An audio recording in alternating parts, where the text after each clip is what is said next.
बिस्मिल्लाहिर्रहमानिर्रहीम। अस्सलाम वालेकुम dear students, welcome to my YouTube channel. आज हम करेंगे MT 601 के लेक्चर नंबर 31 को स्टार्ट, जिसमें हमारा एक नया चैप्टर स्टार्ट होने वाला है जिसके नाम है ट्रांसपोर्टेशन मॉडल। हम देखेंगे कि ऑलरेडी ये भी एक लीनियर प्रोग्रामिंग का, जैसे कि हमने पिछला चैप्टर पढ़ा, चैप्टर नंबर 4, जिसमें तकरीबन 13 to 14 लेक्चर्स को हमने कवर किया है। तो बेसिकली ये भी उसी आप उसी की ब्रांच कह सकते हैं, लीनियर प्रोग्रामिंग की ही ब्रांच कह सकते हैं ट्रांसपोर्टेशन मॉडल को भी।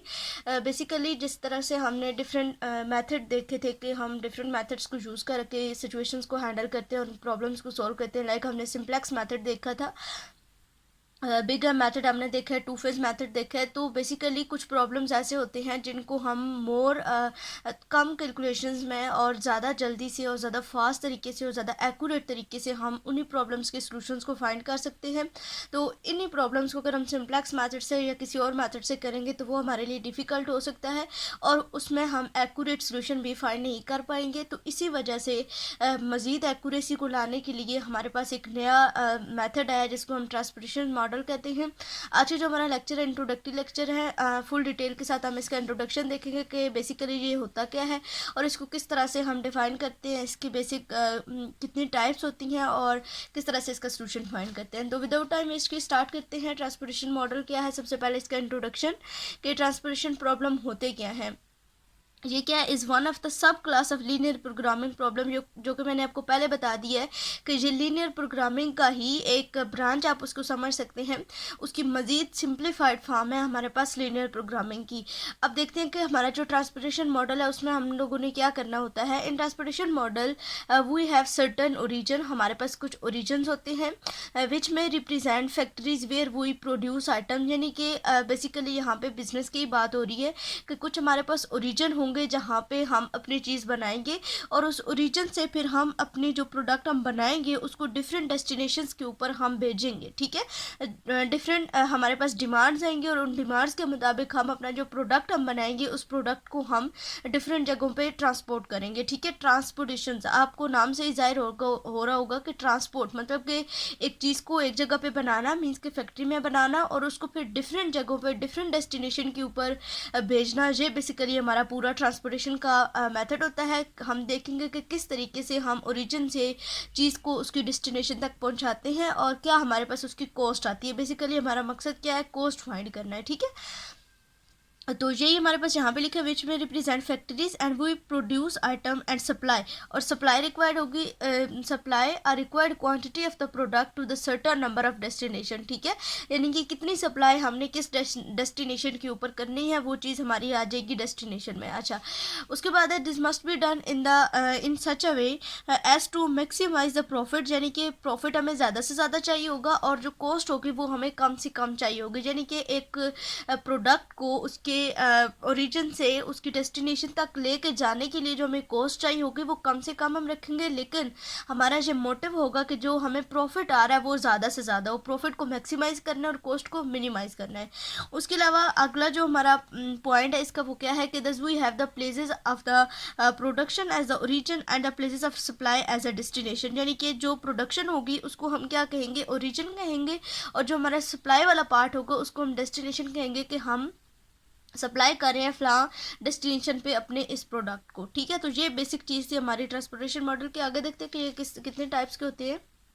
अच्छा, तो पहले हम देख लेते हैं कि हम किस तरीके से इसका टेबल बनाते हैं और किस तरह से हम इनको फाइंड करते हैं। ट्रांसपोर्टेशन जो प्रॉब्लम हमारे होते हैं उनको हम किस तरह से फाइंड करते हैं। ये एक आपका इंपॉर्टेंट पॉइंट है कि समटाइम जो ओरिजिन और डेस्टिनेशन होते हैं उनको हम सोर्सेज या फिर सिंक्स भी कहते हैं, यानी कि सोर्स होता है किस सोर्स के ज़रिए हम अपने ओरिजिन से अपने डेस्टिनेशन तक अपने प्रोडक्ट्स को सप्लाई करें। समटाइम इनको सोर्स भी कहा जाता है। उसके अलावा the model of the transportation problem can be represented in the tabular form. उसको टेबुलर फॉर्म में किस तरह से रिप्रेजेंट किया जाता है, यहाँ पे आपको एक टेबल जो है वो दिखाई दे रहा होगा।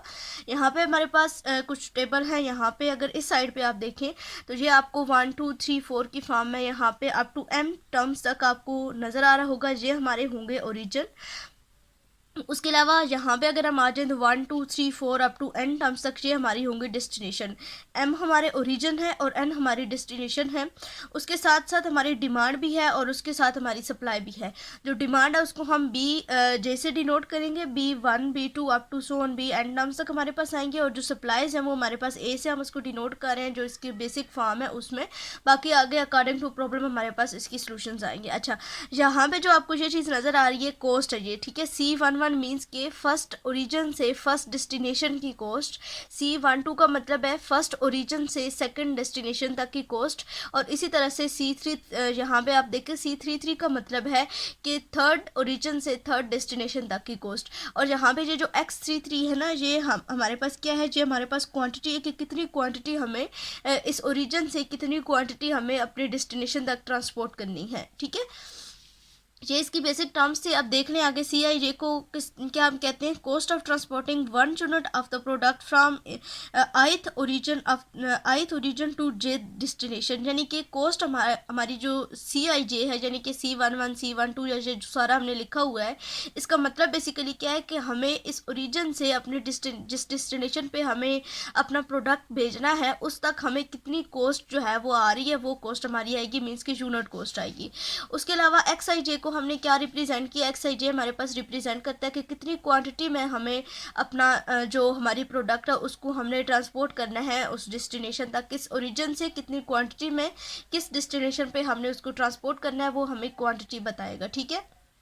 अच्छा, इसका ऑब्जेक्टिव क्या है, मकसद क्या है हमारा ट्रांसपोर्टेशन मॉडल का, ट्रांसपोर्टेशन का। इसका मतलब ये है कि डिफरेंट ओरिजिन के ऊपर हमारी डिफरेंट क्वांटिटीज़ डिफरेंट प्रोडक्ट पड़ी हुई होती है और उसको डिफरेंट डेस्टिनेशन के ऊपर हम इस तरीके से सेंड करते हैं, इस तरह से सेंड करते हैं, ऐसा मेथड हम अपनाते हैं कि जो हमारी ट्रांसपोर्टेशन कॉस्ट है वो कम से कम हो, उसको हम मिनिमम करते हैं by using transportation method.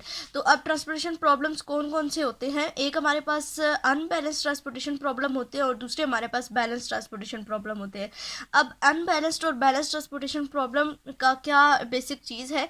Unbalance transportation problem में दो तरह की अनबैलेंस्ड हो सकते हैं, दो तरह से। या तो ऐसे हो सकता है कि जो डिमांड है वो ग्रेटर देन हो सकता है सप्लाई से, ये आपके पास एक प्रॉब्लम आ सकती है। या फिर जो डिमांड है वो लेस देन हो सकता है सप्लाई से। बेसिकली जब हमने एक प्रॉब्लम को सॉल्व करना है ट्रांसपोर्टेशन के ज़रिए इसके मेथड्स को यूज़ करते हुए, तो हमारा जो प्रॉब्लम है उसको बैलेंस्ड होना चाहिए। बैलेंस्ड होने का क्या मतलब है कि जो हमारी डिमांड है वो हमारी सप्लाई की इक्वल होनी चाहिए। अगर हमारी डिमांड और सप्लाई दोनों इक्वल नहीं होंगी तो फिर हम पहले उनको इक्वल करेंगे। यानी कि ऐसी कंडीशन भी आ सकती है कि डिमांड ग्रेटर देन सप्लाई से हो सकती है, या फिर ऐसी कंडीशन भी आ सकती है कि demand less than b supply से हो सकती है। और अगर अब सिचुएशंस को देख लें कि अगर डिमांड जो है वो हमारे पास ग्रेटर देन सप्लाई होती है तो फिर हमारा क्या तरीका होता है उसको बैलेंस करने का। उसको बैलेंस करने का ये तरीका है कि हम एक डमी रो को ऐड करते हैं, उसकी कॉस्ट ज़ीरो होती है। जैसे आपने नेटवर्क का पूरा एक पढ़ा था कंसेप्ट, उसका लिया था। नेटवर्क में भी हम डमी एक्टिविटीज़ को क्रिएट करते थे जिसका ड्यूरेशन और वो सारे हमारे पास क्या होता था, ज़ीरो होता, जिसका टाइम पीरियड और ड्यूरेशन हमारे पास ज़ीरो होता था। सेम इसी तरीके से हमारी जब ये कंडीशन आ जाएगी तो हम जब हमारी ग्रेटर देन होगी, डिमांड ग्रेटर देन होगी सप्लाई से, तो हम क्या करेंगे, एक डमी रो उसमें क्रिएट करेंगे जिसकी कॉस्ट हमारे पास क्या होगी, ज़ीरो होगी। और जो सप्लाई होगा, यानी कि जिस चीज़ को हमने फिलअप करने के लिए रखा था, तो हमारा सप्लाई किसकी इक्वल हो जाएगा, डिमांड माइनस सप्लाई के, ठीक है। अगर डिमांड ग्रेटर देन सप्लाई हो, यानी कि सप्लाई कम होगी ना, तो डिमांड में से हम जो हमारा टोटल सप्लाई आएगा उसको माइनस कर देंगे, तो वो जो हमारा गैप आ रहा होगा वो हमारा फिलअप हो जाएगा। अगर ऐसी कंडीशन आ जाती है कि demand is less than supply हो जाता है, तो फिर हमारे पास हमने क्या करना होगा कि डिमांड आपकी लेस देन हो जाती है सप्लाई से, तो फिर हम क्या करेंगे कि वहाँ पे एक डमी कॉलम क्रिएट करेंगे और उसकी कॉस्ट भी ज़ीरो होगी। और वो जो डिमांड गैप आएगा, यानी कि डिमांड और सप्लाई में जो गैप आ रहा होगा उसको हम किस तरह से फिल करेंगे, जो टोटल सप्लाई होगा उसको हम माइनस कर देंगे टोटल डिमांड में से, तो हमारे पास जो है वो बैलेंस हो जाएगी कंडीशन, ठीक है। ये दोनों चीज़ें आपने माइंड में रखनी बहुत इंपॉर्टेंट है, आपके नेक्स्ट लेक्चर्स में इन्होंने यूज़ होना है, इसलिए मैंने आज का जो इंट्रोडक्टरी लेक्चर है इसी में इसको ऐड कर दिया है ताकि आगे हम इजीली इनको सॉल्व कर सकें। इसके मैं कुछ आपको एग्जांपल्स भी दिखा देती हूँ कि किस तरह से हम बैलेंस्ड और अनबैलेंस्ड को देखेंगे। अच्छा, तो ये देखिए यहाँ पे हमने दो टेबल बनाए हैं। पहले आप इस वाले टेबल को देखें। इस वाले टेबल में हमारे पास ये जो है, ये हमारे पास डिमांड्स भी दी हुई है। यहाँ पे हमारे पास ये O1 O2 O3 O4 ये हमारे सारे ओरिजिन्स है, और जहाँ पे हमें सप्लाई दिया हुआ है और जहाँ पे हमें क्या दिया हुआ है, डिमांड दिया हुआ है। अब हम अगर सप्लाई को इन सबको सम अप जब हमने किया तो हमारे पास जो सप्लाई है वो 100 आई है, और जब हमने डिमांड को सम अप किया तो वो हमारे पास क्या आ गया, 110 आ गया। ठीक है, 110। अब हमारे पास क्या कंडीशन बनी है कि demand is greater than equal to supply है। तो जब demand greater than equal to supply होगी तो हमने क्या इसका रूल पढ़ा है, एक दफ़ा फिर से आपको दिखा देती हूँ। जब डिमांड हमारी greater than equal to supply, greater than supply हो जाएगी, तो देन वहाँ पे हमने क्या ऐड करना है, एक डमी रो ऐड करनी है जिसकी कॉस्ट 0 होगी, और जो सप्लाई होगा उसको हम कैसे फिलअप करेंगे, डिमांड माइनस सप्लाई करके। इसी टेबल के, ये जो हमारा टेबल है, इसी के सोल्यूशन के लिए हमने यहाँ पे एक और टेबल बना ली है, और इसमें एक डमी रो को हमने ऐड कर दिया। ठीक है, यहाँ पे ये जो टेबल है इसमें हमारे पास 3 था, O4 तक हमारे पास क्वेश्चन था, और अब जो हमने बनाया है यहाँ पे हमारे पास O5 भी आ गई है, जो कि हमने एक डमी रो इसमें क्रिएट की है। और इस डमी रो की ड्यूरेशन हमने क्या कहा है कि वो हमारे पास क्या होगी, जिसकी जो कॉस्ट होंगी वो हमारी क्या होंगी, 0 होंगी। तो वो कॉस्ट हमने यहाँ पे 0 सारी ऐड कर दी है। उसके अलावा जो हमारा सप्लाई था और जो डिमांड थी उनको हम यहाँ पे एडअप कर लेते हैं। जो हमारी सप्लाई दी हुई थी वो हमारे पास क्या है, 30 40 20 और 10, ये सप्लाई हमने लिख ली है। और उसके अलावा जो हमारी डिमांड थी वो हमारे पास क्या है, 10 50 30 और 20, वो भी हम यहाँ पे ऐड कर लेते हैं, 10 50 30 एंड 20। अब हमारे पास ये जो गैप है, इस गैप को हमने फिल करना है। तो ये कैसे होगा, जैसे कि हमने देखा कि हमारी डिमांड जो है उसमें से अगर हम सप्लाई को माइनस कर देंगे, जो सम होगा, जो क्वेश्चन होगा, अगर 110 में से 100 को माइनस कर दें तो हमारे पास क्या आ जाएगा, यहाँ पे 10 आ जाएगा। तो फिर अब जब इसको और इसको, इन दोनों को सम अप करेंगे तो यहाँ पे हमारे पास क्या बन जाएगा, 110। तो ये हमारे पास अब क्या हो गया, बैलेंस हो गया। मीन्स कि डिमांड और सप्लाई दोनों इक्वल होंगे। तो अब इसको हम आगे लेके जो भी हमने इसके ऊपर मेथड अप्लाई करना है वो करके हम इसको सॉल्व कर सकते हैं। उसके साथ एक और एग्जांपल ली है मैंने, यहाँ पे एक टेबल हमने बना दी है, और इस टेबल में देखिए कि जब हमने डिमांड का सम किया तो वो हमारे पास 100 आया, और जब हमने सप्लाई का सम किया तो हमारे पास क्या आया, 110 आया। तो अब कंडीशन चेंज हो गई है कि डिमांड लेस देन हो गई है सप्लाई से। जब डिमांड लेस देन सप्लाई है तो हमने ये रूल पढ़ा है कि अब हमने क्या करना है, एक डमी कॉलम को इसमें ऐड करना है। Add a dummy column with the cost 0 and the demand equals to, वो जो डिमांड होगी वो किसकी इक्वल हमारे पास आएगी, सप्लाई माइनस डिमांड के। तो देख लेते हैं इस कंडीशन को भी।